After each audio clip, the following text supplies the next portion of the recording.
আপনি হতাশ হবেন না, জীবন নিয়ে আর অভিযোগ থাকবে না, আপনি ভেঙে পড়বেন না, সব অভিযোগ হতাশা দূর হয়ে যাবে। আমাদের জীবনে যত হতাশা, আমাদের জীবন নিয়ে যত অভিযোগ, আমাদের মনে যত কষ্ট, আমাদের হৃদয়ের ভেতরে যত অস্থিরতা, তার মূলে হচ্ছে এই সমস্যা যে আমরা ভুলেই গেছি আমরা পরীক্ষা দিতে আসছি। এই যে আমাদের জীবন, এই জীবনের জন্য বিপদ, আপদ, পরীক্ষা, স্ট্রাগল, এটা অনিবার্য, এটা হবেই। বিপদ নাই, কষ্ট নাই, আপদ নাই, অনিশ্চয়তা নাই, স্ট্রাগল নাই, এমনকি কেউ আছে এখানে? কেউ কি হাত তুলে বলতে পারবেন যে হুজুর আমার জীবনে কোনো বিপদ নাই, অথবা আমার জীবনে কোনো দুঃখ নাই, কষ্ট নাই, কোনো স্ট্রাগল নাই, কোনো রিস্ক নাই? এরকম সৌভাগ্যবান কেউ আছেন এখানে? তাহলে জীবনের জন্য পরীক্ষা, এটা অনস্বীকার্য, হবেই হবে পরীক্ষা। পৃথিবীর জীবনটাই এমন, এভাবেই এই লাইফকে ডিজাইন করা হয়েছে। পরীক্ষা থাকবে, এখানে বিপদ থাকবে, এগুলো উত্তীর্ণ হয়ে আপনাকে যেতে হবে। চিরসুখ চির শান্তি এটাই পৃথিবীতে হয় না। চিরসুখ এবং চিরশান্তির জায়গা হচ্ছে জান্নাত। চিরসুখ এবং চিরশান্তি কোথায়? এটা জান্নাতের বৈশিষ্ট্য। চিরসুখ চিরশান্তি, টেনশন নাই, ঝামেলা নাই, পরীক্ষা নাই, বিপদ নাই, রিস্ক নাই, স্ট্রাগল নাই, এটা হচ্ছে দ্য ফিচার্স অফ জান্নাত, জান্নাতের ফিচার। কিন্তু সমস্যা বাদে তখন যখন জান্নাতের ফিচার আমরা দুনিয়ায় খুঁজি,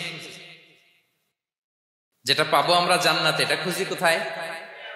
এই তখনই সমস্যা বাদে। And this is the main problem. এটাই বড় সমস্যা। এই সমস্যার সমাধান কোথায়, এটা নিয়ে আজকে আমি কিছু কথা অ্যাড্রেস করবো ইনশাআল্লাহ। তো তাহলে আসুন শুনি জান্নাতের ফিচার কি। জান্নাতের কমন একটা ফিচার হচ্ছে জান্নাতে there will be no sickness in paradise. জান্নাতে কোনো অসুস্থতা থাকবে না, চিরসুস্থ। সুবহানাল্লাহ পড়েন। চিরসুস্থ, চির সবল, কেউ অসুস্থ হবে না জান্নাতে। জান্নাত হবে অ্যান্টি এইজিং, জান্নাতে বয়স বাড়বে না কারো, চির যৌবনা, চির যুবক, অ্যান্টি এজিং। আপনারা জানেন যে বর্তমান পৃথিবীতে অ্যান্টি এজিং ক্রিম পাওয়া যায় না? ক্রিম, কথা বুঝতেছেন? অ্যান্টি এজিং ক্রিম পাওয়া যায়। তারা বলে এই ক্রিম মাখলে চামড়ায় ভাঁজ পড়ে না। এটার দাম আছে কিন্তু অনেক। অ্যান্টি এজিং ক্রিম লাগায়, শ্যাম্পু ইউজ করে, অ্যান্টি এজিং অয়েল আছে, এটা দিলে নাকি চামড়ায় ভাঁজ পড়ে না। ইভেন ভারতের অনেক বড় একজন ব্যবসায়ী মুকেশ আম্বানি, নাম শুনছেন না? যে তার ছেলের বিয়ে হয়ে গেল।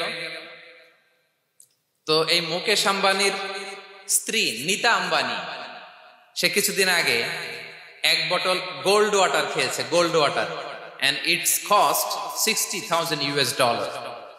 $60,000 দাম এক বোতল গোল্ড ওয়াটারের। কেন? ফর অ্যান্টি এজিং, যাতে বয়সের ছাপ গালে না থাকে। এখন বলেন, এভাবে কি আমাদের বয়সকে ধরে রাখা সম্ভব এই পৃথিবীতে? সম্ভব না, কারণ এই ফিচারটা দুনিয়ার ফিচার না, এটা জান্নাতের ফিচার। সুবহানাল্লাহ পড়েন।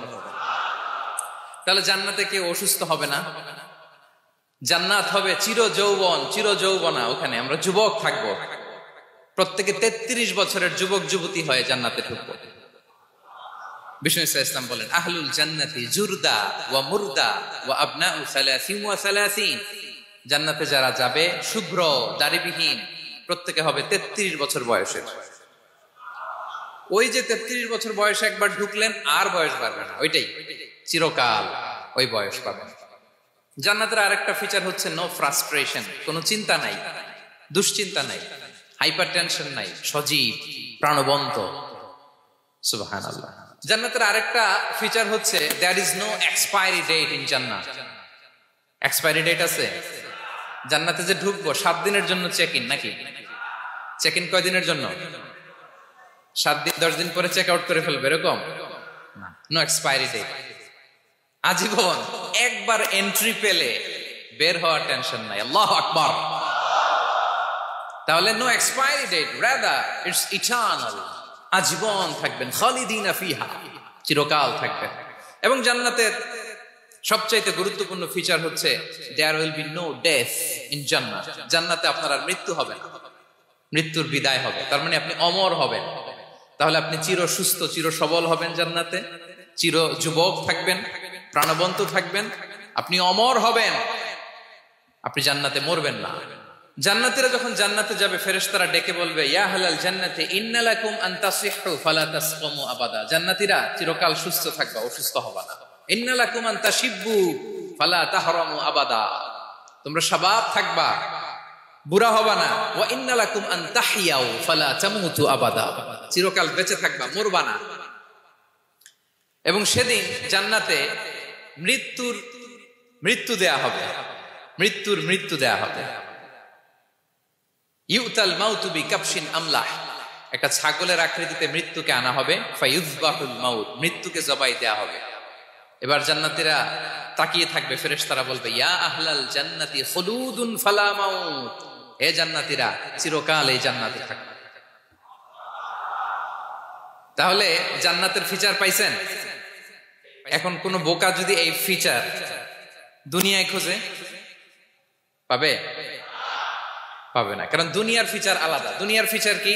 এই দুনিয়াতে বিপদ আসবে, কষ্ট আছে দুনিয়াতে, হতাশা আছে, ভয় আছে, অসুস্থতা আছে, বার্ধক্য আছে, এবং এই দুনিয়ার একটা এক্সপায়ারি ডেট আছে, আছে না? দ্য ডে ইউ ডাই, যেদিন আপনি মারা যাবেন, এটা আপনার এক্সপায়ারি ডেট, চলে যেতে হবে, চলে যেতে হবে। এই পৃথিবীতে মৃত্যুর অস্তিত্ব আছে, সবকিছু থমকে দিয়ে, আপনাকে চমকে দিয়ে মৃত্যু চলে আসবে, ঠিক কিনা বলেন? তাহলে এগুলো হচ্ছে দুনিয়ার ফিচার। এই দুনিয়াতে বিপদ আপদ, কষ্ট, ঝুঁকি, স্ট্রাগল, বার্ধক্য, অসুস্থতা, এগুলো নিয়ে আমাদেরকে টিকে থাকতে হয়।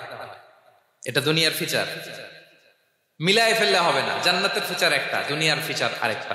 দুনিয়াতে কষ্ট থাকবে, বিপদ আপদ থাকবে।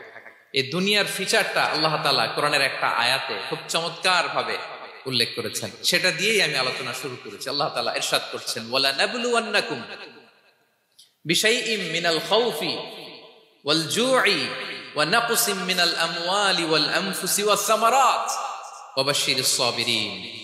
আল্লাহ তাআলা বলছেন, অবশ্যই অবশ্যই আমি তোমাদেরকে পরীক্ষা করব, ভয় দিয়ে, ক্ষুধা দিয়ে, সম্পদের ঘাটতি দিয়ে, আতঙ্ক দিয়ে, প্রাণনাশ দিয়ে, ফল ফসলের হানি দিয়ে পরীক্ষা করবে। কিন্তু এই পরীক্ষায় যারা উত্তীর্ণ হবে, যারা সবর ইখতিয়ার করবে, ওয়াবাশশিরিস সাবিরিন, ধৈর্যশীলদের জন্যই হচ্ছে সুসংবাদ। আলহামদুলিল্লাহ পড়েন। তাহলে সম্মানিত সুধী, আমরা বুঝতে পারলাম এই পৃথিবীর ফিচার হচ্ছে এখানে বিপদ থাকবে, বিপদ ছাড়া কেউ থাকবে না। স্ট্রাগল থাকবে, কষ্ট থাকবে, ঝুঁকি থাকবে, রিস্ক থাকবে, এবং নানা ধরনের বিপদ আপদ দিয়ে আল্লাহ তাআলা আমাদেরকে পরীক্ষা করবেন। এটা মাস্ট, এটা আমাদের মাইন্ডসেটে নিয়ে নিতে হবে, মাইন্ডসেটে এটা ক্লিয়ার থাকতে হবে। চিরসুখ চির শান্তি এই দুনিয়াতে মিলবে, কোথায় মিলবে তাহলে? এটা তাহলে বিপদ আসবেই, আপদ আসবেই, পরীক্ষা থাকবেই আমাদের জীবনে।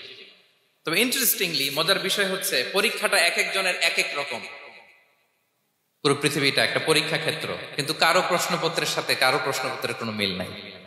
সুবহানাল্লাহ। আমার পরীক্ষা একরকম, আপনার পরীক্ষা আরেক রকম, ওই ভাইয়ের পরীক্ষা আরেক রকম, ওনারটা আরেক রকম। সবাই পরীক্ষার্থী, সবাই পরীক্ষার্থী, কিন্তু কারো প্রশ্নপত্রের সাথে কারো প্রশ্নপত্রের কোনো মিল নাই। কারো জন্য পরীক্ষা হচ্ছে সে খুব অসুস্থ, প্রচন্ড অসুস্থতা, তার জন্য পরীক্ষা। ক্যান্সারের রোগী, দুরারোগ্য ব্যাধি, ডক্টর বলছে 4th স্টেজে চলে আসছে, কয়েক মাস বাঁচতে পারে, এটা তার জন্য পরীক্ষা।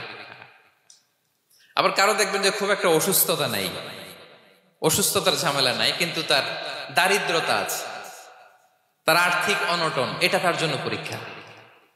আবার কারো দেখবেন অসুস্থতাও নাই, দারিদ্রতাও নাই, তার দাম্পত্য জীবনের সমস্যা আছে না নাই?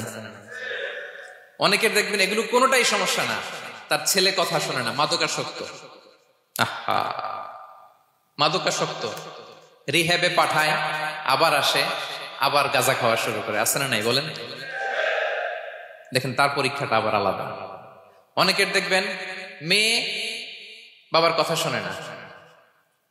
আবার অনেকের দেখবেন যে ব্যবসায় সমস্যা, লসের পর লস, লাভ উঠাতে পারে না।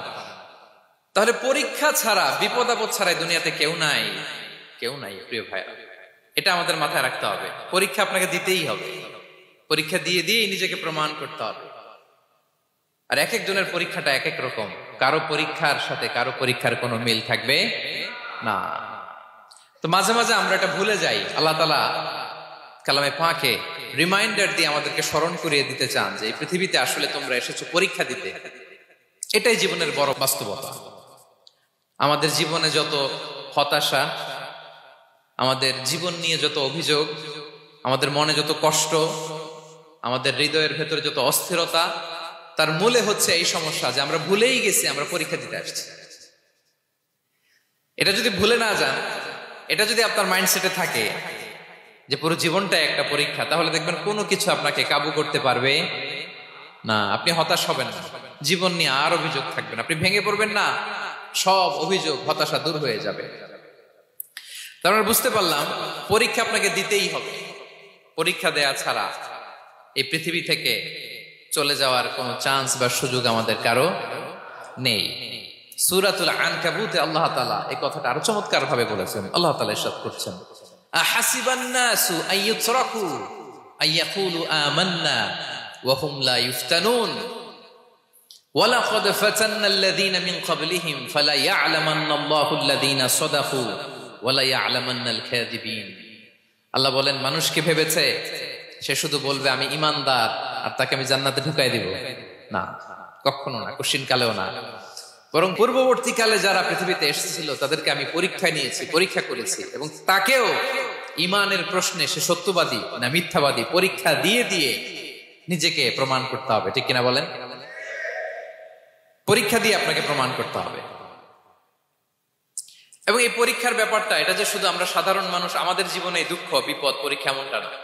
এই পৃথিবীর সবচাইতে শ্রেষ্ঠ মানুষ যারা ছিলেন তাদেরকে আল্লাহ পরীক্ষা নিয়েছেন। বলেন তো, এই পৃথিবীতে সবচাইতে শ্রেষ্ঠতম মানুষ কারা? সবচাইতে শ্রেষ্ঠ ভালো মানুষ কারা ছিল পৃথিবীতে? বলেন তো, নবীরা। আওয়াজ করে বলেন তো কারা? তো বলেন তো, নবীদের জীবনে পরীক্ষা ছিল কি ছিল না? হ্যাঁ ছিল। বেশি না কম? বিষ্ণু ইসলামকে জিজ্ঞাসা করা হলো, আইয়ুন নাসি আশাদ্দু বালাআন ইয়া রাসূলুল্লাহ, হে আল্লাহর রাসূল, এই পৃথিবীতে কাদের জীবনে পরীক্ষা বেশি? বিষ্ণু ইসলাম বললেন, আল আম্বিয়া, নবীদের জীবন। আল আম্বিয়া সুম্মাল আমসাল ফাল আমসাল, সবচাইতে জীবনে পরীক্ষার সম্মুখীন সবচাইতে বেশি হয়েছেন নবীরা। তারপরে নবীদের পরবর্তী অবস্থান যাদের, সিদ্দিকিন যারা, সোহাদা যারা, সলিহিন যারা, আল্লাহওয়ালা যারা, তাদের জীবনে পরীক্ষা বেশি। ইউবতালার রাজুলু আলা হাসাবি দীনি, ব্যক্তির দিনদারি যত বেশি তার জীবনে আল্লাহর পরীক্ষাও তত বেশি। আপনি আল্লাহওয়ালা হবেন, আপনার জীবনে পরীক্ষাও অনেক বেশি। এজন্য ইমানদার হওয়া যেমনি মর্যাদার, ইমানদারের জীবনে পরীক্ষাও হবে অনেক বেশি।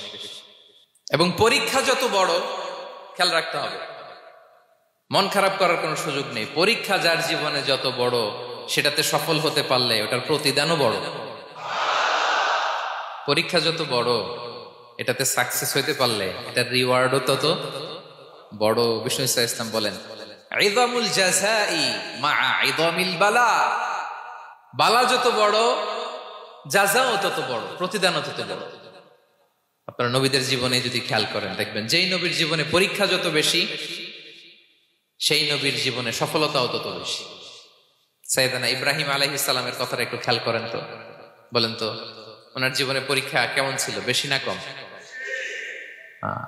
ওনার জীবনের পরীক্ষা থেকেই তো আমরা এই শব্দটা ব্যবহার করি, আমরা বলি অগ্নি পরীক্ষা। কি বলি? মানে আগুনে নিক্ষেপ করা হয়েছে সাইয়েদনা ইব্রাহিম আলাইহিস সালামকে, তাও স্বাভাবিকভাবে না, উলঙ্গ করে, নেকেট করে ওনাকে অপমানিত করবার জন্য ওনার গায়ের জামা কাপড় খুলে উলঙ্গ অবস্থায় আল্লাহর খলিল সাইয়েদনা ইব্রাহিম আলাইহিস সালামকে অগ্নিকুণ্ডে নিক্ষেপ করা হয়েছিল। এরকম এক্সপেরিয়েন্স এই অডিটোরিয়ামের ভেতরে আমাদের কখনো হয়েছে? তাইলে সাধারণ মানুষের জীবনের পরীক্ষা আর নবীদের জীবনের পরীক্ষার মধ্যে পার্থক্য আছে না নাই? ওই পরীক্ষায় উনি পাশ করে ফেললেন। 86 বছর পর্যন্ত আল্লাহর কাছে দোয়া করলেন, আল্লাহ আমাকে একটা নেককার সন্তান দাও। আল্লাহ সন্তান দেয় না। 86 বছর পরে আল্লাহ তাআলা সাইয়েদনা ইব্রাহিম আলাইহিস সালাম এবং হাজারের ঘরকে উজালা করে সন্তান দিলেন। সাইয়েদনা ইসমাঈল আলাইহিস সালাম পৃথিবীতে আসলেন কত বছর বয়সে? 86 বছর বয়সের এখানে কেউ আছেন? হ্যাঁ, আছি আমরা? কেউ নাই। 86 বছর বয়সে প্রথম সন্তান পেয়েছে। তাদের ঘরকে উজালা করে আল্লাহর নবী সাইয়েদনা ইসমাঈল আলাইহিস সালাম আসলেন। এবার আল্লাহ বললেন, যাও স্ত্রীকে আর এই কলিজার টুকরা সন্তানকে থাকো তো প্যালেস্টাইনে, প্যালেস্টাইন থেকে ১,৫০০ কিলোমিটার দূর দ্য ব্যারেন ল্যান্ড, ওই মক্কার ধুধুমরু প্রান্তরে রেখে আস, যেখানে কেউ নাই, মানুষ নাই, গাছ নাই, পাখি নাই, পানি নাই, যাও রেখে আস। আচ্ছা বলেন তো, ৮৬ বছর পরে যে লোকটা সন্তান পেল, বুঝে শুনে উত্তর দিয়েন, ৮৬ বছর পরে যে লোকটাকে আল্লাহ তাআলা সন্তান দিল, তার হৃদয়ে ওই সন্তানের জন্য মায়া বেশি না কম? এমনি তো আমাদের প্রথম সন্তান, আমাদের প্রথম সন্তানের হিস্ট্রিটা একটু খেয়াল করেন তো। প্রথম আমাদের যে মেয়ে হয়েছিল বা যাদের ছেলে হয়েছিল, তার প্রতি আদর, সোহাগ, দরদ, ভালোবাসা, আল্লাহ কত ছিল। আর ৮৬ বছর বয়স আল্লাহ তাআলা ওনাকে সন্তান দিলেন, দিয়ে বললেন যাও হাজারকে আর ইসমাঈলকে মক্কার ধুধুমরু প্রান্তরে রেখে আস।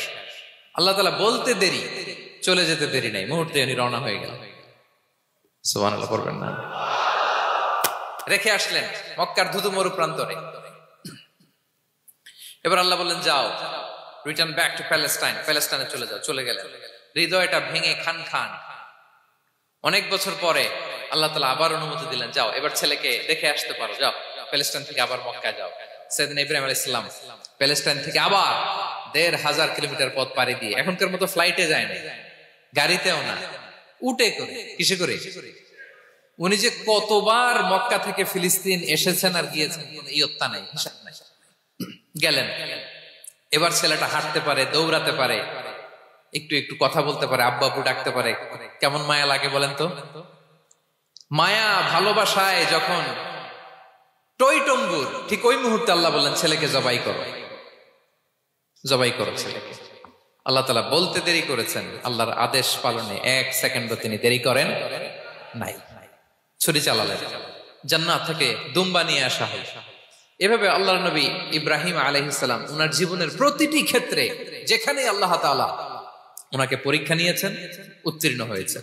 এবং দেখেন ওনাকে আল্লাহ তাআলা কি উপহার দিলেন, আল্লাহ তাআলা ওনাকে খলিলুল্লাহ উপাধি দিলেন, আল্লাহর বন্ধু। সুবহানাল্লাহ বলেন। আল্লাহ তাআলা বলছেন, ওয়া ইযিবতালা ইব্রাহিম রাব্বুহু বিকালিমাতিন ফাআতাম্মাহুন ক্বালা ইন্নী জাঈলুকা লিন-নাসি ইমামা। আল্লাহ অনেকগুলো পরীক্ষা নিয়েছিলেন সাইয়েদনা ইব্রাহিম আলাইহিস সালাম, প্রতিটা পরীক্ষায় সাকসেসফুলি পাস করেছেন, গোল্ডেন এ প্লাস। আল্লাহ বলেন, ইন্নী জাঈলুকা লিন-নাসি ইমামা, I'm gonna make you the leader for the entire human being. I'm gonna appoint you as a leader for the entire universe. গোটা বিশ্বের জন্য, গোটা মানবতার জন্য আমি তোমাকে লিডার বানায় দিলাম। ইযামুল জাযাই মা'a ইযামিল বালা। পরীক্ষা যত বড়, ওই পরীক্ষায় পাশ করলে ওইটার ফলাফল ও প্রতিদানও বড়। তাহলে দেখেন প্রিয় ভাইরা, সাইয়েদনা ইব্রাহিম আলাইহিস সালামের জীবনে পরীক্ষার কোনো শেষ ছিল না। আমি আপনি কোথায়? আল্লাহর খলিলের জীবনে যদি এত পরীক্ষা থাকতে পারে, আমি আপনি কোথায় বলেন তো? এবার বলেন, সাইয়েদনা মূসা আলাইহিস সালাম, ওনার জীবনে তো কোনো পরীক্ষার ছিল না। হ্যাঁ, গুণে শেষ করতে পারবেন? জন্মটাই তো হয়েছে পরীক্ষার মধ্য দিয়ে। মিশরের ছেলে সন্তান হইলে ফেরাউন বলছে জবাই করো, ওনার মা এরকম সিন্ধুকে করে ভাসায় দিলেন নীল নদীতে। আল্লাহু আকবার! কি একটা রোমাঞ্চকর পরিস্থিতির মধ্য দিয়ে আল্লাহ তাআলা ওনাকে বাঁচালেন। সুবহানাল্লাহ। জন্মই হয়েছে পরীক্ষার মধ্যে দিয়ে। বড় হইলেন, ফেরাউনের ভয়ে দেশ ত্যাগ করলেন, মিশর থেকে মাদিয়ান। আবার আল্লাহর আদেশে যখন ফিরে আসলেন, আবার ফেরাউনের সাথে তর্ক বিতর্ক, যুদ্ধ। একটা রাত আল্লাহ নবী মূসা আলাইহিস সালাম শান্তি মতো মিশরে ঘুমাতে পারে নাই। একটা রাত শেষ পর্যন্ত এই ফেরাউন মূসা আলাইহিস সালামকে ধাওয়া করেছে। ফেরাউনের ধ্বংসের আগ পর্যন্ত সে মূসা আলাইহিস সালামকে ধাওয়া করেছে। তার মানে মূসা আলাইহিস সালাম এই বিপদ আপদ পরীক্ষা এগুলো থেকে মুক্তি পান নাই। এবার বলেন ঈসা আলাইহিস সালামের কথা, ওনার জীবনে তার পরীক্ষা ছিল না? কি পরীক্ষা ছিল? হ্যাঁ, আল্লাহু আকবার। Same scenario, goes to the biography of every messenger in the world. পৃথিবীর সব নবীর ক্ষেত্রে একই ঘটনা ঘটেছে। সাইয়েদনা ঈসা আলাইহিস সালাম দাওয়াত যখন দিলেন, ওনার বিরোধিতা শুরু হলো, ওনাকে হত্যার ষড়যন্ত্র হলো, ইভেন কি ওনাকে মারার জন্য বনি ইসরায়েলেরা উদ্ধত হলো, জানে বাঁচবার জন্য পালালেন, এক ঘরে ঢুকলেন, চারদিক দিয়ে ঘেরাও করলো, উনি দরজা জানালা লাগাই দিলেন। ওরা বললো একজন দরজা ভেঙে জানালা ভেঙে ভিতরে ঢুকো, ঢুকে দেখো বেটা ঈসা কি করে। একজন ভিতরে ঢুকছে, ঢুকার সাথে সাথে বল রাফাআহুল্লাহু ইলাইহি, আল্লাহ তাআলা ঈসা আলাইহিস সালামকে উপরে উঠায় নিলেন। আর যেই লোকটাকে তারা ভিতরে ঢুকালো তার চেহারাকে আল্লাহ তাআলা ঈসা আলাইহিস সালামের চেহারার মতো করে দিলেন। এবার তার বাইরের সাথীরা বলে ঘটনা কি, বেটা ঈসাও বেরোয় না, আমাদের লোকটাও বেরোয় না, সবাই ঢুক। দরজা ভেঙে ভেতরে ঢুকে দেখে ঈসা দাঁড়ায় আছে। বলেন তো এটা ঈসা না মিসা? এটা কি আসল ঈসা? ওমা কতালু ওমা সলাবু ওয়ালাকিন শুব্বিহা লাহুম। আল্লাহ বলে তোমরা আমার নবী ঈসাকে হত্যাও করতে পারো নাই, শুলেও চড়াতে পারো নাই, আমি সেফটি সিকিউরিটি দিয়ে আমার নবী ঈসা আলাইহিস সালামকে আকাশে তুলে নিয়েছি। তাহলে ওনার জীবন পরীক্ষার শেষ ছিল না। এবার যদি আমরা বিশ্বনবী সাল্লাল্লাহু আলাইহি ওয়াসাল্লামের জীবনের দিকে তাকাই, ওনার জীবনটা দেখেন তো। আমাদের পেয়ারা নবী বিশ্বনবী মুহাম্মদুর রাসূলুল্লাহ সাল্লাল্লাহু আলাইহি ওয়াসাল্লাম, ওনার জীবনে কি স্ট্রাগল ছিল? স্ট্রাগল। মাক্কি জীবনের কথা যদি একটু খেয়াল করেন, দেখেন তো 3 বছর শিয়াবে আবি তালেবে জেল খেটেছেন, না খেয়েছিলেন। ওনার বংশের লোকেরা প্রথমে ছাগল খেয়েছে, ছাগলগুলো যখন শেষ, ছাগলের চামড়াগুলো শুকিয়ে ওইটা খাইছে। গাছের পাতা ছাল এগুলো খেয়ে খাবারের অভাবে বেহুশ হয়ে পড়ে থাকতো তারা, না খেয়ে। না খেয়ে কয়দিন ছিলেন আপনি? আমি কয়দিন ছিলাম না খেয়ে? মনেই তো পড়ে না, না খেয়েছিলাম কিনা কোনোদিন। এ হচ্ছে মাক্কি জীবন। মেন্টালি প্রেসার দেয়া হয়েছে। বিশ্বনবীর চাচা আবুল আহাব, তার 2 ছেলে উতবা আর উতাইবা, এদের সাথে বিয়ে দিয়েছিলেন 2 মেয়ের। যখন দাওয়াত দেওয়া শুরু করলেন 2 মেয়েকে ডিভোর্স দিয়ে দিল। দেখেন একটা বাবার জন্য প্রাপ্তবয়স্কা মেয়েকে যখন উঠায় নেয়ার আগে ডিভোর্স দেয়, তার মানসিক অবস্থাটা কেমন থাকে বলেন? মেন্টালি প্রেসারাইজ করা হয়েছে, ফিজিক্যালি হ্যারাস করা হয়েছে। বিষ্ণু ইসলাম যখন নামাজে দাঁড়াতেন, উটের পচা নারী ভুঁড়ি বিষ্ণুনবীর কাঁধে চাপিয়ে দেওয়া হতো। আপনার জীবনে এরকম ঘটছে কখনো? আপনি নামাজ পড়তেছেন, উটের পচা নারী ভুঁড়ি আপনার কাঁধে চাপিয়ে দেওয়া হয়েছে। কয়দিন হয়েছে এরকম? কয়দিন হয়েছে? হ্যাঁ, তারপরে তো আলহামদুলিল্লাহ বেরোয় না মুখ দিয়ে। কেমন আছেন হুজুর? কয়েন না, বেশি একটা সুবিধার না, তাই না? বেশি একটা একটু মিলাবেন। কতটুকু পরীক্ষা আমরা দিয়েছি। তায়েফে গেলেন বিশ্বনবী, তায়েফে গেছিলেন জমির বায়না দিতে, তাই না? জমি কিনবে তায়েফে। তায়েফবাসীদেরকে জাহান্নামের আগুন থেকে বাঁচাতে গিয়েছিলেন, নিজের জন্য না। সেখানে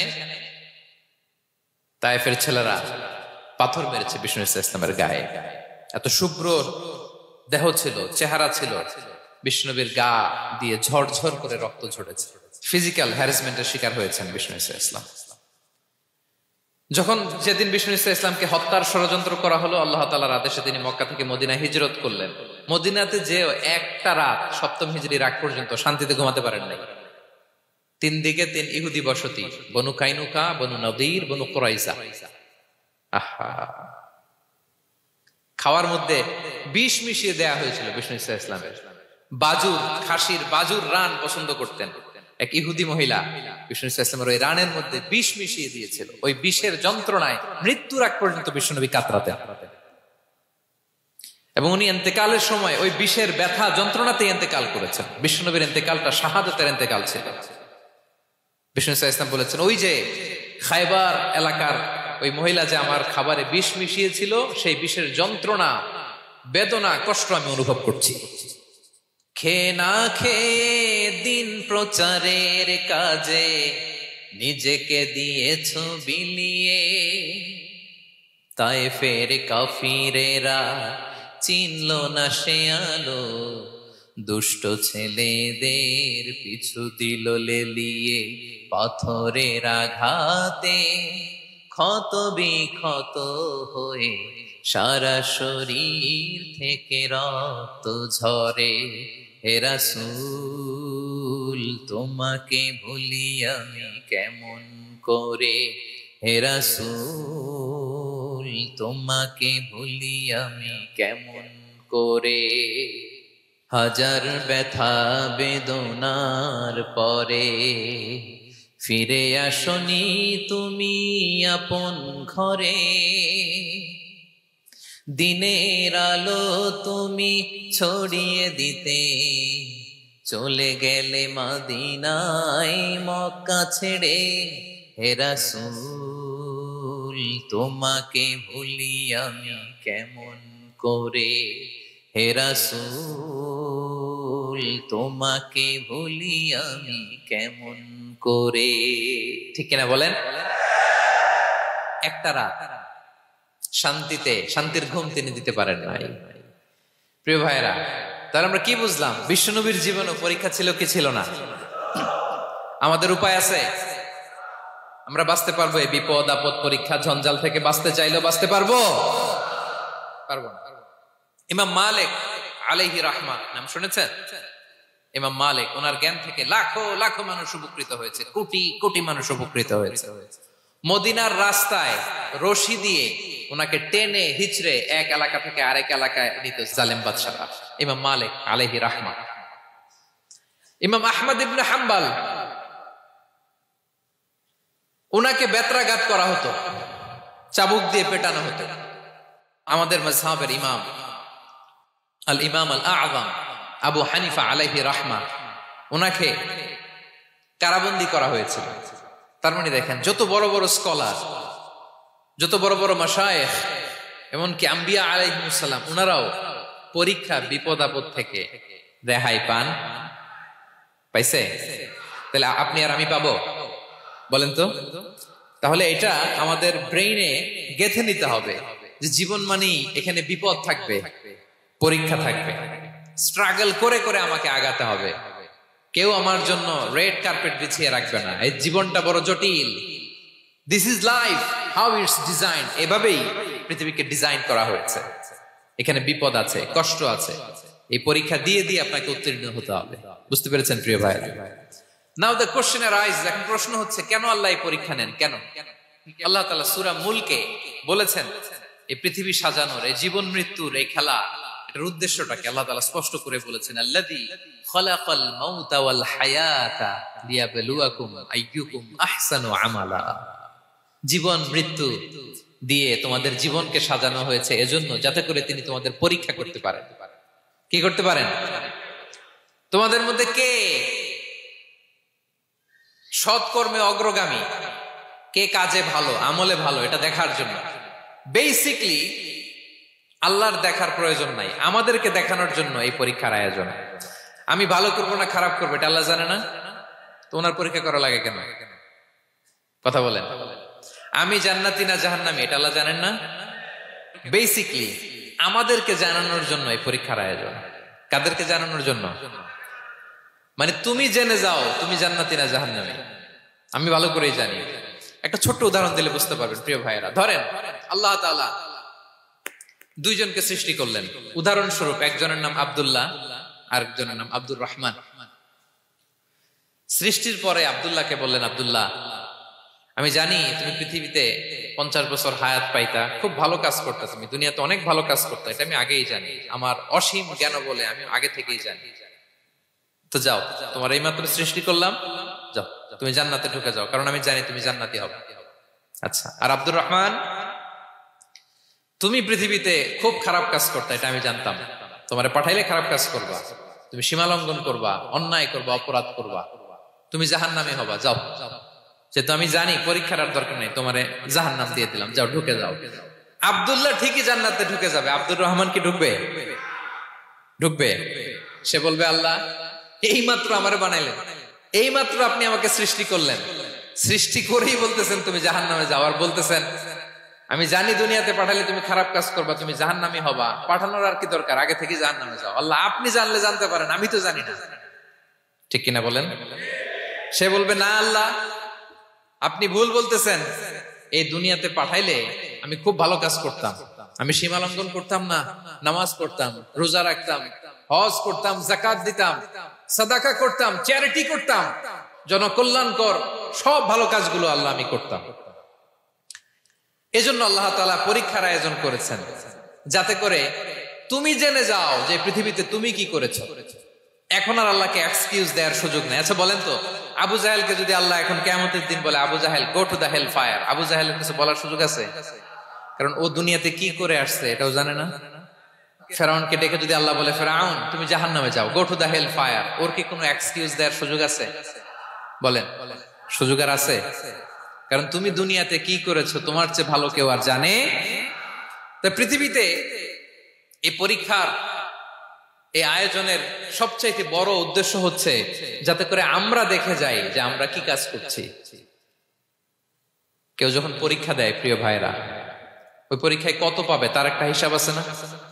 বলেন, আপনি গণিত পরীক্ষা দিয়ে আসছেন, যে 100-তে 100 পাবে সে বলতে পারে আমার সব অঙ্ক হয়েছে, ঠিক কিনা বলেন? আর যে লাড্ডু গুড্ডু বুঝছেন তো, কিছুই পারে নাই, ঘোড়ার ডিম, তারও একটা হিসাব আছে যে সে কিছুই লিখে আসতে পারে নাই। তাই পৃথিবীতে এই পরীক্ষার আয়োজনের প্রধানতম কারণ হচ্ছে যাতে করে আমরা বুঝে যেতে পারি যে আমরা কোথায় যাব, জান্নাতে না জাহান্নামে। প্রিয় সুধী, এ পর্যায়ে আমরা জানবো এই যে পরীক্ষা আল্লাহ তাআলা নিচ্ছেন আমাদেরকে, এই পরীক্ষায় সফল হওয়ার মূল মন্ত্র কি। কোরআনে বিভিন্ন আয়াতে এই পরীক্ষার কথা বলা হয়েছে এবং এই পরীক্ষার সফলতার মূল মন্ত্রও কোরআনে ঘোষিত হয়েছে। আলহামদুলিল্লাহ বলেন। হযরত আইয়ুব নবী আলাইহিস সালাতু ওয়াস সালামের সাথে বিয়ে করাইছে। নবী আইয়ুব আলাইহিস সালাতু ওয়াস সালাম তৎকালীন নবীদের ভিতরে বড় সুটম বডির অধিকারী ছিলেন, সুস্বাস্থ্যের অধিকারী ছিলেন, ধনে ধনে পরিপূর্ণ ছিলেন।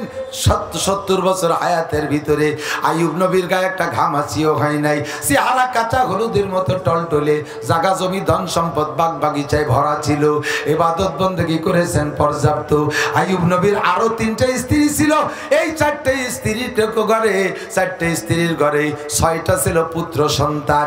উনি বড় আনন্দে দিনকাল কাটাইতেন, ইবাদত বন্দিকে পরিপূর্ণ ছিলেন।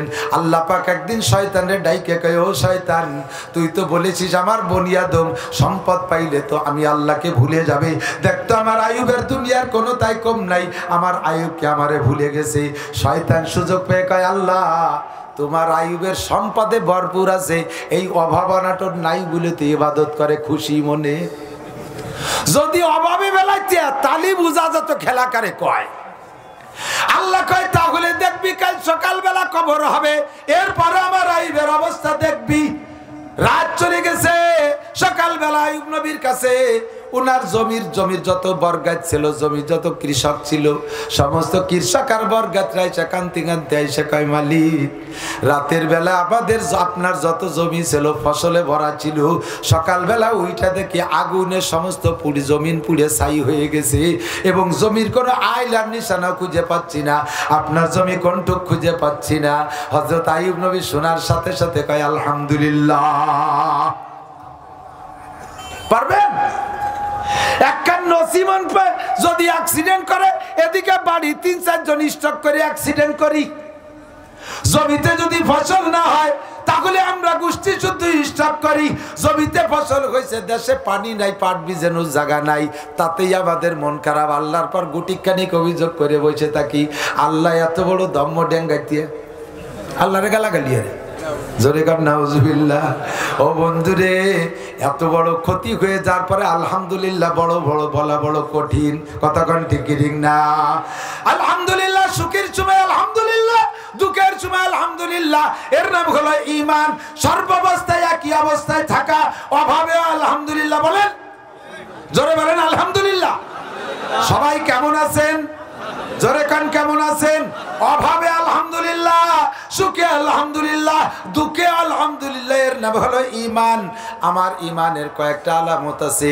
একটা হলো সুখে আলহামদুলিল্লাহ, দুঃখে আলহামদুলিল্লাহ। আরেকটা হলো এদিক তাকান, প্রশংসা করলেও বেশি খুশি লাগে না, বদনাম করলে সমালোচনা করলেও মন খারাপ হয় না। কয়জন আছেন কন্দি? আমার এই প্রশংসা করলে একটু হুলি, যে বক্তাই আসে আইসে আমারে একগাদি প্রশংসা করে, আন্তর্জাতিক ক্ষতি সম্পন্ন মুফাসসিরে কোদাল। আপনাদের কৃতি সন্তান, আপনারা তো চেল্লে নাইকে পাম দেয়, আমার একটু খুশি থাকাই স্বাভাবিক, প্রশংসায় সকলে খুশি হয়। আমারে বদনাম কইলে আমার মন খারাপ হয়, মুখ কান মলিন হইয়া যায়। অনেকে আছে আমাকে হুজুরকে মধ্যে আসে, কেডা আপনি কে? আমি গুনাহগার অমুক, আমি গুনাহগার অমুক, এই কয়, মানে নিজেরা নিজে ছোট জানতেছে।